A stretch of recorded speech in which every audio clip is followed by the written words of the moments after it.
Hi folks, my name is Jason and this is my vlog called Living with CMT. I hope you enjoy.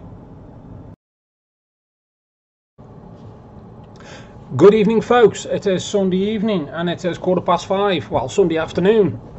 I've got to get straight onto the subject, to be perfectly honest with you. First of all, I would just like to say Happy Mother's Day to all the mothers out there. I hope you have a fantastic day. I know it's going to be a bit of a struggle for a lot of people today because they can't go and see the mums like they do every other year. But when you think that it's actually for their benefit, it's worth doing. Do you know what I mean? I normally would take my mum out for a meal at this time of year. We would go out for a meal, me, Deb and my mum. But this year it's not happening because obviously of the social distancing. And that's what I want to get onto, to be honest with you, the social distancing aspect. Now, me and Deb are quite singular people anyway. We basically keep ourselves to ourselves. Don't get me wrong, we still talk to next door neighbours and we get on with them and everything, but we don't exactly socialise in that respect. One of the reasons is because of my anxiety issues, which are quite bad. But I can understand the social distancing because this coronavirus is exactly that. If you have got one person who's got it and they go into a room with 50 people, the chances are about 90% of them are going to get it. So then 50 people then go into another room with another 500 people in, and so on and so forth. And so the social distancing is a very clever idea. It's a good way of doing it. They're shutting pubs, bars, restaurants and all that. So I've just got to ask this, a very simple question. What the bloody hell do people think they're doing, going to beaches and going out and socialising and stuff?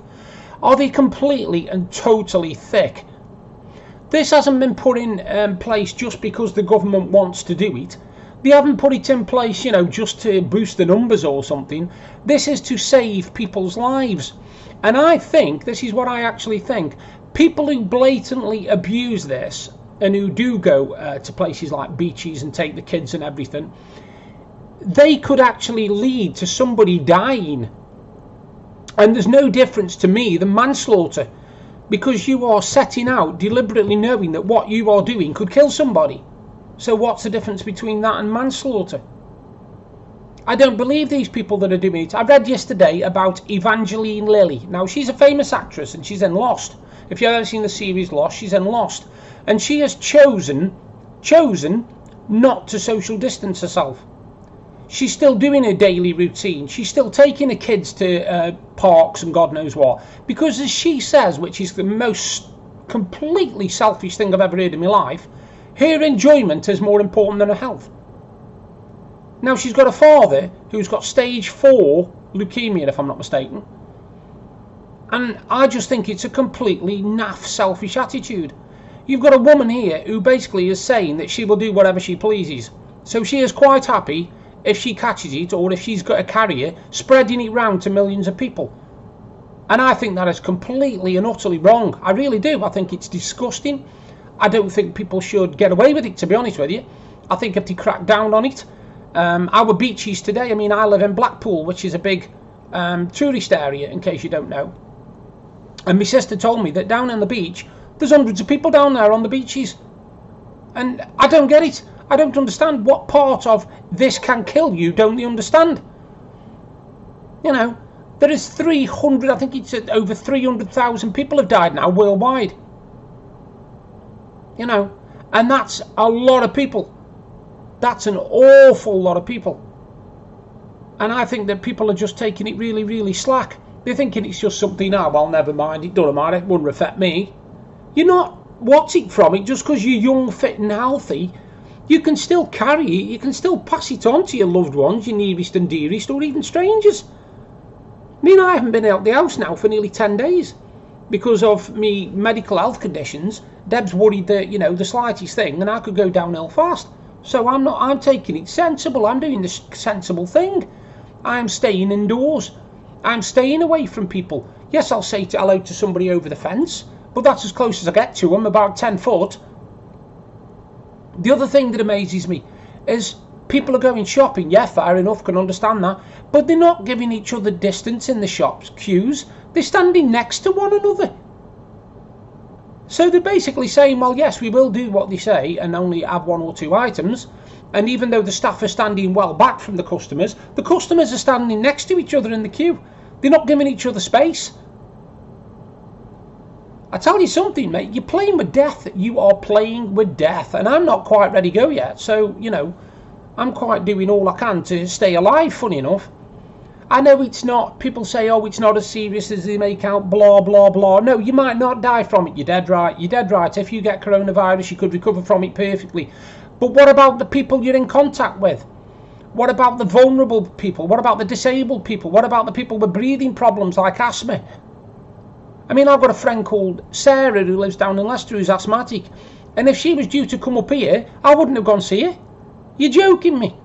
Because I know, all right, fair enough, I don't think I've got it. I can't say I haven't got it because apparently it can lie dormant in you for 14 days or something, so you don't know.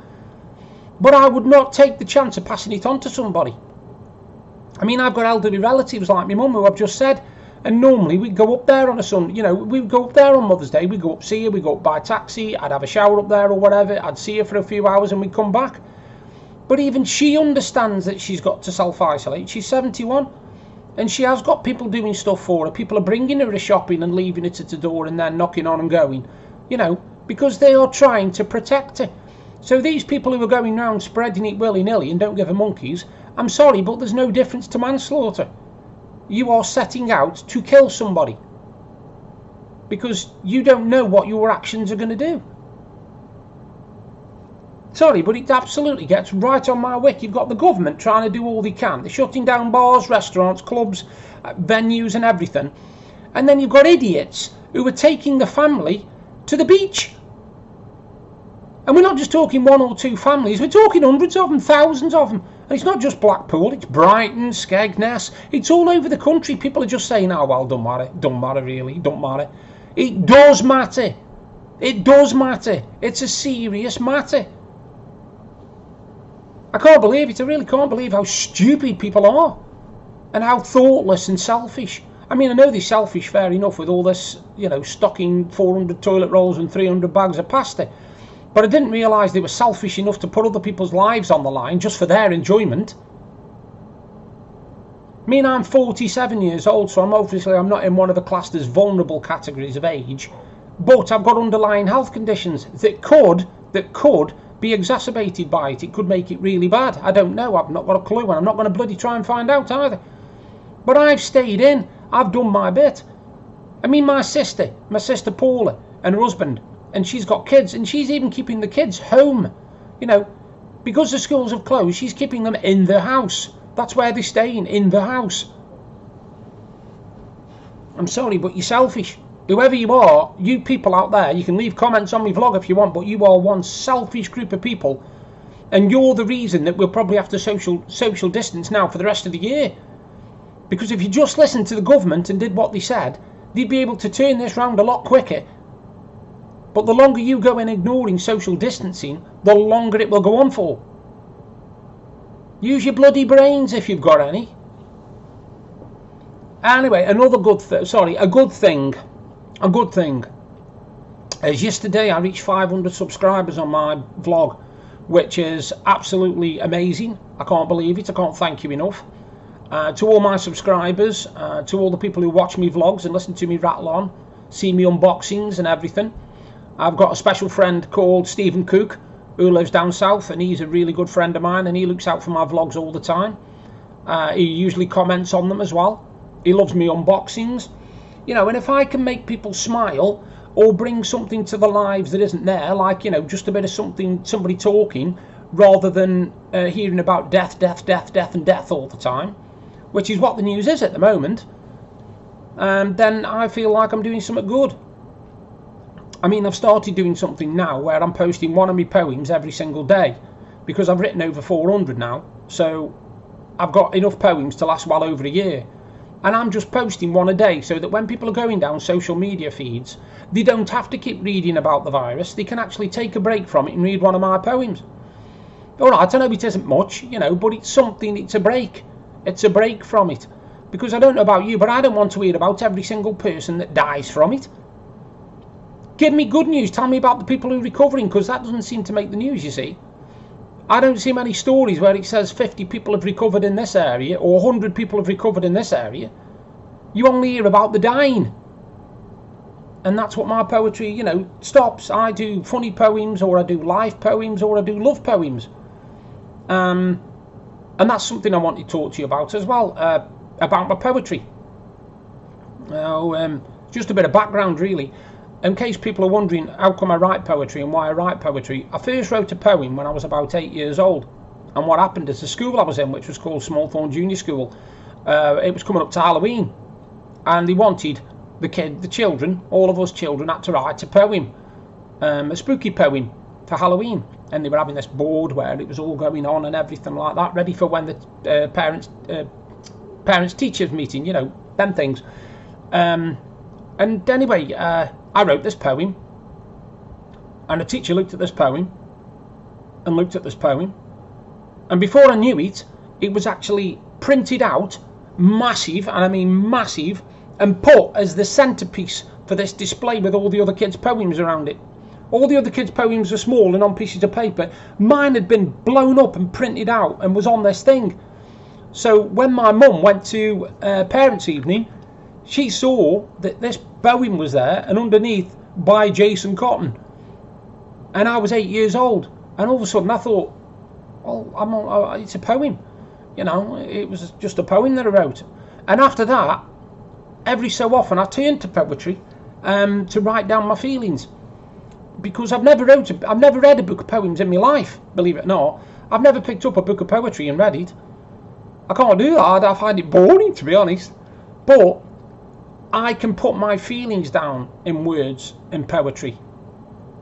You know, and I've written, like I said, over 400 poems. And I write them for special occasions. I've written them for anniversaries, weddings. I've written them for funerals. I've written them for birthdays. I write one every year for Deb, for the anniversary now, and before that every year for Valentine's Day, Christmas, a birthday, and I come up with new ideas for new poems. And for a while, up until, I don't know, I was about 22, 23, all my poems rhymed, because I was under the impression that's what poetry was, because otherwise it was just words. And not rhyming poetry opened me up to a whole new world. It really did. It made me I could express myself better, and I found that pouring my feelings out onto paper was if I was sharing them. And what amazed me was sometimes people would read some of my darker poems and they would end up in tears, and I could not believe that me writing something had done this to somebody. You know, they were actually crying, they were moved to emotion. And the romantic ones as well. You know, Deb's been in tears before when she's read one of them. And this is what my heart and head feel translated so that other people can understand me. And that's the definition of my poetry. Now, I've been writing poetry, like I said, on and off for 40 years now. And a couple of years ago, I wrote a book called Love, Life and Laughter. And it was a poetry anthology. And yeah, okay, it hasn't sold a lot of copies on Amazon, it really hasn't. But I was so proud to be able to self-publish my own book. You know, I've signed copies of it and sent it to people around the country. A couple of them have gone around the country, one in Stoke, one down south. You know, and people like my poetry. And I got to a stage where I started thinking, hang on, maybe I am good at poetry, because people seem to want to hear it. People seem to like reading it. You know, I've got comments from all over the world, and I mean Australia, Canada, France, Germany, Italy, the USA. I've had them from everywhere. All positive comments about my poetry. And it's just nice. It's nice to know that I've got a gift that I can share. And I've never been one of these who wants to make a fortune out of me, you know, my gift that I've got of writing. I wanted to publish a book, don't get me wrong. And when I published my fantasy novel, When All Is Lost, the first book, I was really, really proud of myself, because up to that point I hadn't achieved anything majorly in my life. I hadn't done a lot. Yes, I had on a emotional level, because I'd got married. You know, I'd settled down with Deb. I'd got a lovely house. Everything was great. My family were all right and all that sort of stuff. But I hadn't actually got anything that I could say, yes, I've achieved that. Well, now I have. Now I've published 2 books, like I say, a fantasy novel and a book of poetry, and I've also vlogged. I'm also a vlogger, you know, and getting over 500 subscribers is massive for me, because at the start of the year I only had 54. So it's a massive improvement for me, it really is. And it's made a big difference to my life as well, because I've started feeling positive. I've started feeling like I have got something to give, like I can share something with people. You know, I've got a lot of friends that really encourage me to do my vlog. You know, I get Stephen, like I say, Stephen Cook is always asking me when I'm doing my next vlog, because he likes listening to me and likes hearing what I've got to say. And I've got various things I do on them now. Like I said, I've got unboxings, I show products I've bought, I read poetry out, you know, I do reviews of games and all sorts. I even do a gaming vlog now. I've only done the one, like, you know, I'm not one of these people who does a vlog every 5 minutes or nothing like that. But I really, really enjoy it, and it's a positive move. It's a positive thing for me.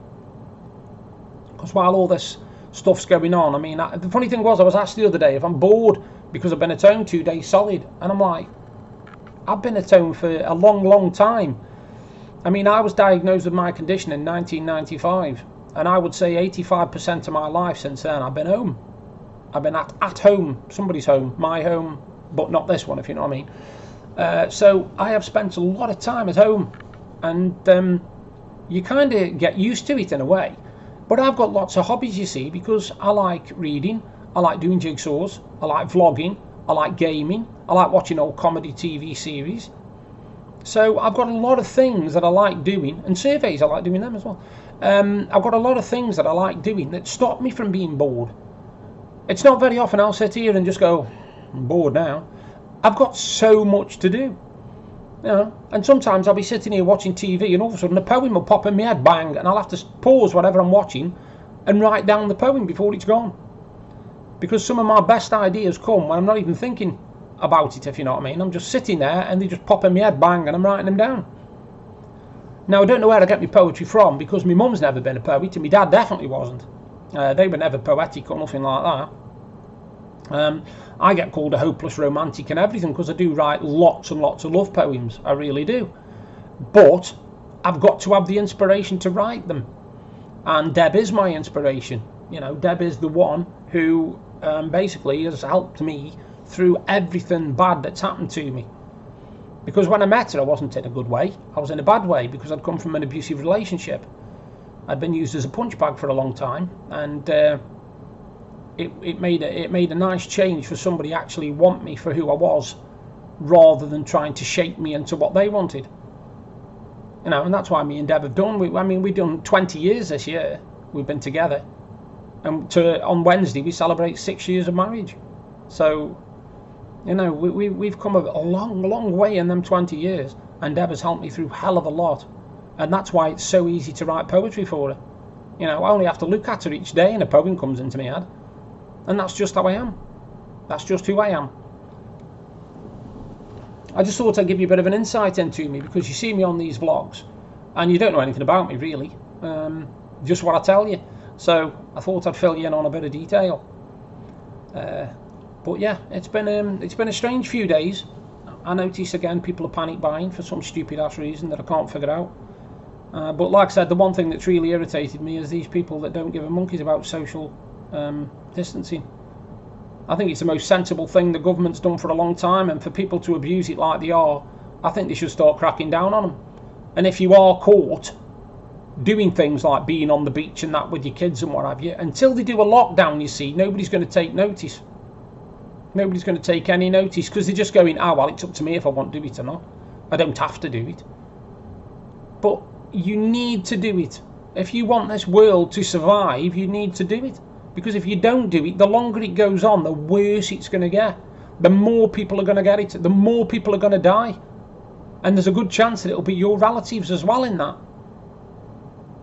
I mean, I'd hate to think, if my dad was still alive today, I'd hate to think that I'd be so blasé and don't give a toss that I would risk his and my mum's life, or him and his wife's life, or people I know's life, you know.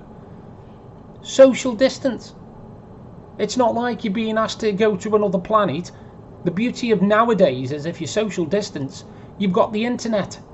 So, and you've got text, you've got mobile phones, so you can text each other, you can video chat, you can do all that, you can phone each other, you can send each other emails. You imagine if this had have happened in the 1980s. We'd have had none of this. We wouldn't have been able to talk to each other like this. You'd have literally been in your house and that's it, mate. No contact with anybody, just do whoever's in your house. So, you know, just think about what you're doing. If you want it to be over, we all do. None of us like social distancing. I'm a hugger. If I meet people, mate, I tend to hug them. And do you know how hard it is not to do that? Like yesterday, day before, sorry, Janet, who's Tony's mum's from next door, she passed us over a card and a present ready for Wednesday. Now, my initial thing is to hug somebody when they do that. But I actually stood by the back door while the stuff was passed over and didn't go anywhere near it. Didn't go anywhere near the fence where people were. And it was hard. It was very, very difficult because I wanted to hug. That's all. That's what I do. I'm a hugger. Anyway, you remember me telling you about that lamp base I showed you the other day? I've just got to show you something actually, if I can bring it down here without knocking the other one off. I've had another one, look. It's another lamp base. Is that cool or what? That doesn't do anything, it's just for decoration, but it's a lamp base, look. It's another one off Rebber Test. Steampunk, I've got two now. I've got two of them. In fact, hang on. Ugh. See if I can bring it down. Hang on. Hang on. Yes, I can. There you go. Got two of them, look. That's the bulb, but we've only got one bulb, see, so I can't show you the bulb in it, unfortunately. Ah, my shoulder, my shoulder, my shoulder, my shoulder, my shoulder. Ow, ow, ow, ow, ow. Shouldn't have done that. Ah. Anyway, today it's all been just rattling. I apologise if I bored you, but at least you know a bit more about me now and you know about my fascination with poetry. But again, you social people, you people who are just going out and abusing this, just don't do it, please. For everybody's safety. Everybody's safety. Not yours. Don't be selfish. Anyway, you all take care and I'll do another vlog soon. Bye for now. Well folks, I hope you enjoyed the vlog. And if you did and you want to subscribe to my channel, you just have to click there. And if you want to see what I did in my previous vlog, it's up there. And if you want to follow me on Instagram, it's there. Bye for now.